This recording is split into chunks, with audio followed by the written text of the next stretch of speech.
I'm calling from Lenox Hill Hospital. You must come right away.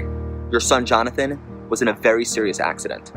It was the call every parent dreads getting in the middle of the night. For Jacob Bauer, the rest of the conversation was a total blur. He and his wife Lisa rushed to the hospital. The 25-minute drive felt like hours.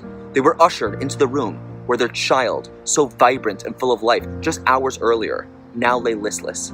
Dr. Michal Strauss, the neurological specialist, informed them of their son's prognosis. The pressure on his brain as a result of the accident caused severe swelling, and the CAT scan showed that there was bleeding as well.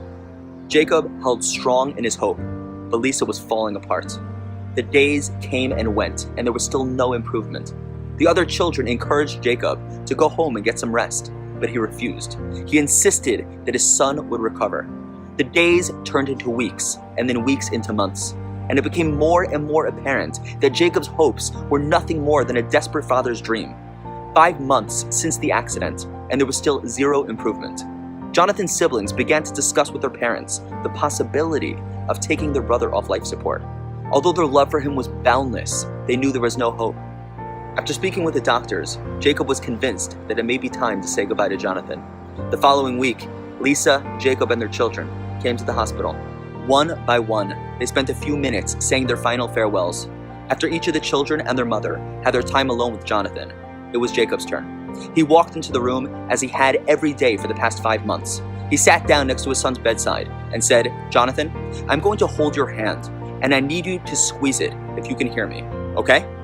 No response. "Jonathan, if you don't squeeze my hand, they're going to pull the plug. I'm going to ask you one last time, and then I'm going to need to leave. If you can hear me, please squeeze my hand." Jacob waited for what felt like an eternity, and still nothing. His heart sank in devastation as he slowly began to release his hand. And then suddenly, he felt it. He wasn't sure if it was real or was his mind playing tricks on him. "Jonathan, was that you?" He desperately pleaded with his son to squeeze again. Jacob felt it, over and over again. It was a faint and slight squeeze, but it was real. He was responding. Jacob frantically pressed the red button above his son's bed, with tears streaming down his cheeks. "Nurse! Doctor! He's responding! He's alive!" 3 months later, a father who refused to give up hope wheeled his son out of Lenox Hill Hospital. All year long, the Almighty waits patiently by our side, waiting for us to connect with Him, come close to Him, and to call out to Him in our time of need. He waits until the very last moment as we arrive at Yom Kippur, the holiest day of the year, the day where the gates of heaven are open and we are able to connect with God on a deeper level than any other day. As we approach Yom Kippur, God refuses to give up on us and asks us one last time to squeeze His hand if we can hear Him. From the depths of our souls, we finally respond, "Yes, we hear you, and we beg you to never leave our side."